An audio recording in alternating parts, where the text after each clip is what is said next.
लोग सिर्फ अपने सोशल और कल्चरल एनवायरनमेंट से ही इन्फ्लुएंस नहीं होते, बल्कि वो खुद भी अपना एनवायरनमेंट बनाते हैं।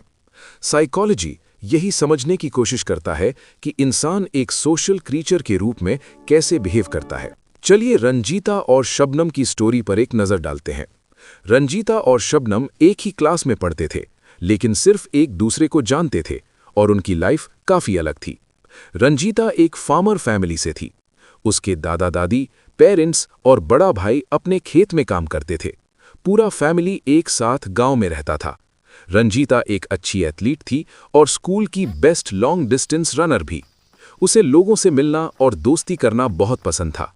अब शबनम की बात करें, वो उसी गांव में अपनी माँ के साथ रहती थी। उसके पापा पास के सिटी में ऑफिस में काम करते थे और सिर्फ हॉलिडेज में घर आते थे। शबनम एक अच्छी आर्टिस्ट थी और घर पर रहकर अपने छोटे भाई का ध्यान रखती थी। वो थोड़ी शाय थी और लोगों से मिलने से बचती थी। पिछले साल बहुत ज्यादा बारिश हुई और पास की रिवर गांव में फैल गई। नीचे वाले एरिया में कई घर फ्लड हो गए। गांव वालों ने मिलकर लोगों की हेल्प की और क्राइसिस में पड़े लोगों को शेल्टर दिया। शबनम का घर भी फ्लड में डूब गया और वो अपनी माँ और भाई के साथ रंजीता के घर रहने आ गई।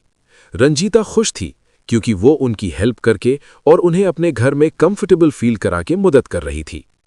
जब फ्लड का पानी घटा, रंजीता की माँ और दादी ने शबनम की माँ की हेल्प की उनका घर वापस सेट करने में। दोनों फैमिलीज एक दूसरे के बहुत क्लोज हो गए और रंजीता और शबनम भी बेस्ट फ्रेंड्स बन गईं। इस एग्जाम्पल से हम देख सकते हैं कि दोनों गर्ल्स काफ़ी अलग पर्सनैलिटीज़ की थीं, अलग फैमिलीज़ में बढ़ी हुईं, अलग सोशल और कल्चरल एनवायरनमेंट में। उनके बिहेवियर और एक्सपीरियंसेस का रिलेशन उनके सोशल और फिजिकल एनवायरनमेंट से कुछ हद तक दिखाई देता है, लेकिन फिर भी उनके बिहेवियर में कुछ डिफरेंसेस ऐसे हैं जिसे प्रेडिक्ट करना साइकोलॉजी के नोन थियरीज से मुश्किल है।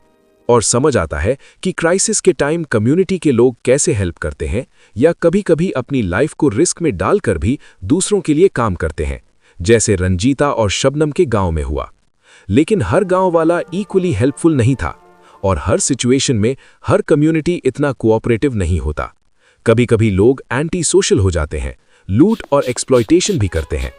ये दिखाता है कि साइकोलॉजी ह्यूमन बिहेवियर और एक्सपीरियंसेस को समझने के लिए सोसाइटी और कल्चर का कॉन्टेक्स्ट भी स्टडी करता है।